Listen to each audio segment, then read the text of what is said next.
నేను మీ ప్రవీణ్. ఆంధ్రప్రదేశ్ రాష్ట్రం పల్నాడు జిల్లాలో శిబి చక్రవర్తి శరీరం దాచి ఉంచిన ఆలయం ఉందని తెలుసుకొని ఆ జిల్లాకు బయలుదేరాను. చేజర్లా చేరుకున్నాను. ఒక చిన్న పక్షి కోసం తలతో సహా కోసి తక్కెడలో పెట్టిన శిబి చక్రవర్తి గురించి, ఆయన శరీరం దాచబడిన ఆలయం గురించి మీరు ఎప్పుడైనా విన్నారా? ఎక్కడైనా చూశారా? నేను చూశాను.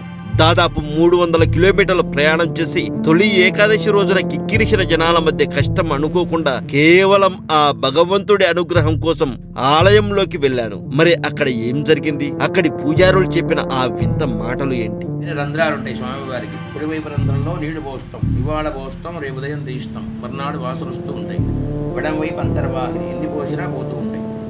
ఆ నీళ్ళని ఆ భాగాన్ని బట్టి శివచక్రవర్తి భాగం అని. శివలింగంకు ఉన్న 2 చేతులు కాదు, శివలింగంగా మారిన శిబి చక్రవర్తికి ఉన్న 2 చేతులు, ఆ చేతి రంధ్రాలలో నీరు సాధారణ నీరు కానే కాదు, తెల్లార్లు ఉంచితే ఉదయానికి పచ్చి మాంసం వాసన వచ్చే నీరు. ఇంతకీ ఇక్కడ ఏం జరుగుతుంది?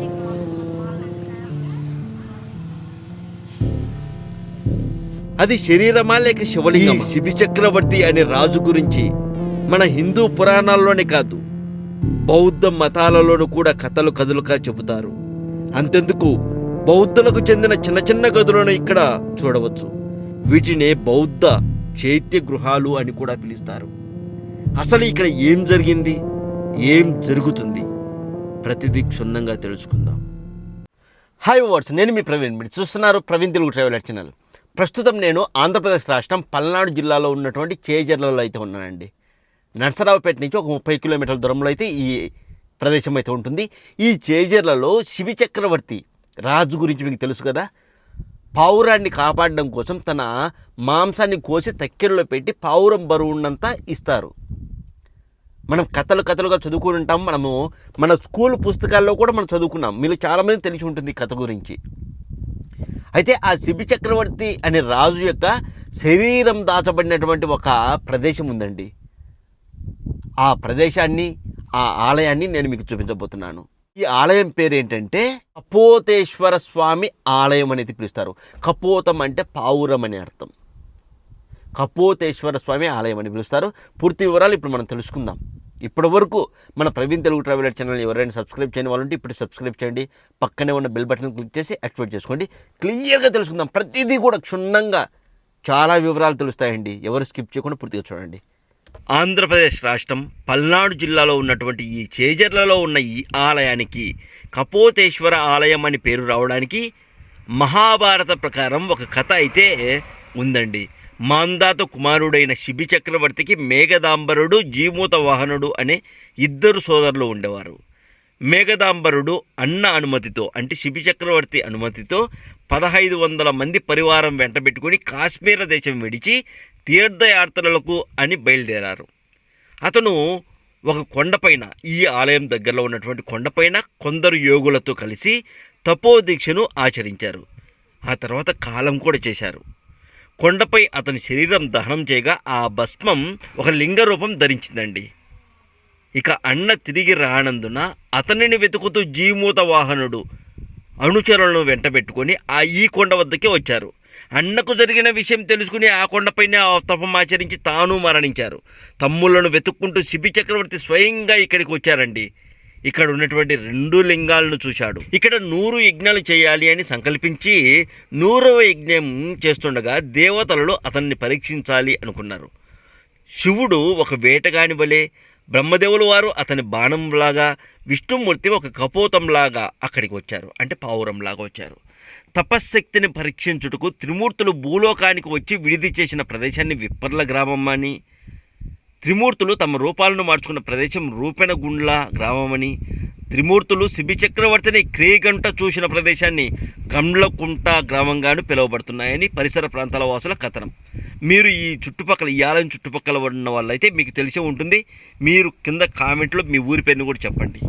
ఈ 3 గ్రామాలు చేజర్లకు సమీపంలోనే ఉంటాయి. ఇక వేటగానితో తరమబడినటువంటి పావురం శిబి చక్రవర్తి శరణు కోరి వచ్చి ఆయన తొడలపైన వాలింది. ఇక శిబి చక్రవర్తి కూడా ఆ పక్షికి అభయం ఇచ్చారు, నేను నిన్ను కాపాడుతాను అని. అక్కడికి వేటగాడు రానే వచ్చాడు. ఆ పావురాన్ని తనకు ఇవ్వకుంటే తాను తన కుటుంబం ఆకలితో అలమటిస్తామని చెప్పారు. శిబి చక్రవర్తి ఇరకాటంలో పడ్డారండి. చివరికి పావురం ఎత్తు మాంసం ఇస్తానని వేటగాడిని ఒప్పించి త్రాసులో పావురాన్ని ఒకవైపు ఉంచి తన శరీరంలో కొంత మాంసాన్ని రెండో వైపు ఉంచాడు. అయినా అవి సరితూగలేదు.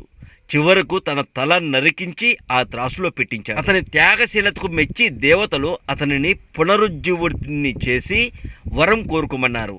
తనకు తన పరివారానికి కైలాస ప్రాప్తిని కోరుకుంటారు ఈ శిబి చక్రవర్తి. పరివార సమేతంగా తమందరి శరీరాలు లింగాలుగా కావాలని కోరారు.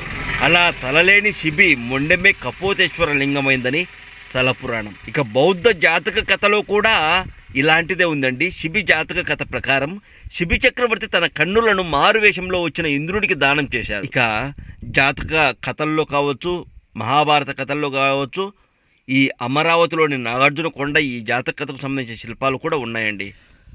ఈ ఆలయంలో మీరు ప్రత్యేకంగా చూడదగిన విశేషాలు ఏంటి అంటే, మొదటిది సాధారణానికి భిన్నంగా ఈ ఆలయంలోని నందీశ్వరుడు కపోతేశ్వరుడిని కుడి కంటితో వీక్షించడం విశేషం. రెండవది, కపోతేశ్వరుడు అని పిలువబడి ఈ శివలింగం పైన గుంటలు కనిపిస్తాయి. అవి శిబి చక్రవర్తి తన శరీర కండరాలను కోసి ఇచ్చినప్పుడు ఏర్పడినవిగా చెబుతారు. మూడవది, ఈ ఆలయానికి అన్ని వైపులా దేవతామూర్తులు గల చిన్న చిన్న మందిరాలు, అలాగే 9 అడుగుల ఎత్తుగల సహస్రలింగాకార మూర్తి, మల్లికా పుష్కరిణి, నైరుతి భాగాన సప్తమాతృకల విగ్రహాలు ఉంటాయి. నాలుగవది, ఈ ఆలయ నిర్మాణం గజపృష్ఠ శైలిలో నిర్మించబడింది. వెనుక భాగం అర్ధవృత్తాకార రూపంలో ఉంటుంది. పైకప్పు బౌద్ధ చైత్య గృహం శైలిని పోలి ఉంటుంది. ఈ ఆలయం క్రీస్తు శకం 4 లేదా 5వ శతాబ్దాల కాలం నాటిది అని పురావస్తు ఆధారాలు సూచిస్తున్నాయి. ఈ ఇటుకలు, మీరు చూస్తున్న ఈ ఇటుకలు కూడా అప్పటివే. ఇక ఐదవది, పావురాన్ని సంస్కృతంలో కపోతం అంటారు, హిందీలో కబూతర్ అంటారు. అందుకే పావురాన్ని కాపాడి లింగరూపం దాల్చిన శిబి చక్రవర్తి కాబట్టి కపోతేశ్వర స్వామిగా పేరు పొందారు. ఇక్కడ మీరు చూడవచ్చు, ఈ పక్షులు అయితే చాలా పక్షులు ఉన్నాయండి ఇక్కడ. అలాగే ఇది అంతా కూడా ఆలయ ప్రాంగణం. మీరు క్లియర్గా చూడండి, ఇదంతా కూడా ఆలయ ప్రాంగణం. శాసనాలు, చిన్న చిన్న ఆలయ గృహాలు, మండపాలు. పక్షిత మాంసం ఇస్తాను ఆయన అనిపిస్తారు. చివరికి ఒక త్రాచు తెప్పించి ఒక పళ్ళెల్లో పావురాన్ని, ఒక పళ్ళెల్లో మాంసం పెడతారట. అలా భాగం అంతా కోసి పెడతారు. ఎంత పెట్టినా కూడా పక్షి తూగదు. ఈయనకు ఆశ్చర్యం కలుగుతుంది, ఎంత పక్షి ఎంత పెట్టినా తూగలేదని చెప్పి తన సైన్యంలో కానీ పిలిచి కాళ్ళు చేతులు శిరస్సు ఖండించి పెట్టమంటాడట. అలా చేయగానే ముగ్గురు ప్రత్యక్షమవుతారు. బ్రహ్మ, విష్ణు, మహేశ్వరుడు. బ్రహ్మగారు బాణ రూపంలో ఇస్తారు కదా, ముగ్గురు ప్రత్యక్షమై ఈయనకి శరీర త్యాగం చేశారు కదా, మొత్తం నీకు ఇస్తాను నాయన, నీ శరీరాన్ని నీకు ఇచ్చేస్తాను, తీసుకో, ఏ వరంగా కోరుకోమని చెప్పి ఈయన అడుగుతారు. నాయన నీ క్షత్రియ వంశానికి చెందిన వాడిని ఇచ్చింది తీసుకుంటే నా ధర్మం పోతుంది, దాని ధర్మం పోతుంది నాయన, కాబట్టి శరీరాన్ని మీలో ఐక్ష్యం చేసుకుని మోక్ష మార్గాన్ని ఇవ్వమని చెప్పి ఈయన కోరుకుంటాడు. అప్పుడు ఆ యొక్క భాగాన్ని శివుడు ఐక్ష్యం చేసుకుని ఈయనకి పావురం వల్ల మోక్షం వస్తుంది కాబట్టి కపోతేశ్వర స్వామి అంటారు. శిబి చక్రవర్తి భాగమే ఇక్కడ స్వామివారు. స్వామివారంతా కూడా గుంటల గుంటలుగా ఉంటారు. వారికి పై శిరస్సు ఉండదు, వక్షస్థలానికే పూజ చేస్తాం. ఆ ఎర్రగానున్నది వర్తిస్తారు. పైన రంధ్రాలు ఉంటాయి స్వామివారికి. కుడివైపు రంధ్రంలో నీళ్లు పోస్తాం. ఇవాళ పోస్తాం, రేపు ఉదయం తీస్తాం, మర్నాడు వాసన వస్తూ ఉంటాయి. ఎడం వైపు అంతర్వాహిని, ఎన్ని పోసినా పోతూ ఉంటాయి. అది ఆ నీళ్ళని, ఆ భాగాన్ని బట్టి శివచక్రవర్తి భాగం అని అలానే ఈ రాజుగారి యొక్క పరివారం 1,000 సైన్యం వస్తారు పూర్వం ఈ రాజుగారి వెంబడి. వీరు వెంబడి వచ్చిన వారి మొత్తానికి కూడా ఈయన మోక్ష మార్గాన్ని కోరుకుంటారు. మొత్తం ఈ గ్రామం 4 పుడమేల లోపల 1,000 లింగం ఉంటుంది ఈ చేజర్ల గ్రామంలో. ఈ శివచక్రవర్తి కథ అంతా కూడా కృతయుగంలో జరిగిన కథ ఇది. కృతయుగం నాటి వాడు శివచక్రవర్తి, అప్పుడు జరిగిన కథట ఇది. ఇది 3వ శతాబ్దంలో తవ్వకాలు జరుపుతుండగా బయటపడ్డ వీటి ఆధారాలు స్వామివారు.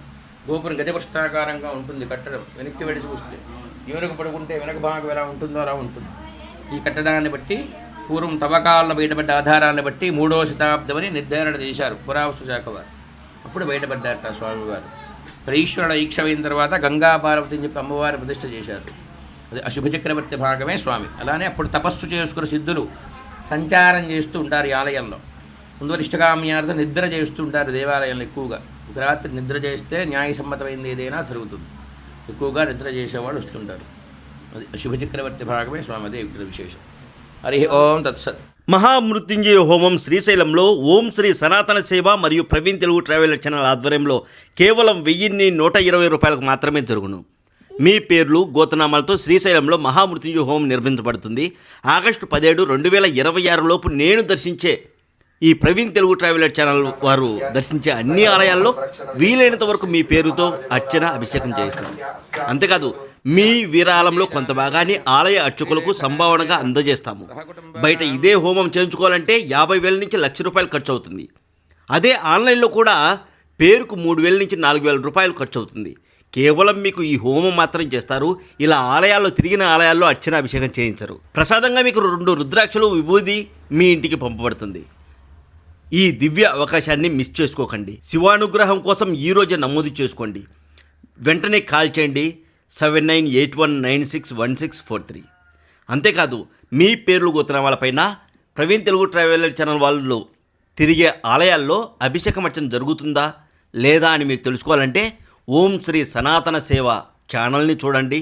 అందులో వీడియోస్ వస్తూ ఉంటాయి. మీ నమ్మకం మాకు చాలా అవసరం. ఆ నమ్మకాన్ని మేము పోగొట్టుకోం. ఓం నమ శివాయ. శ్రీమాత్రే నమః.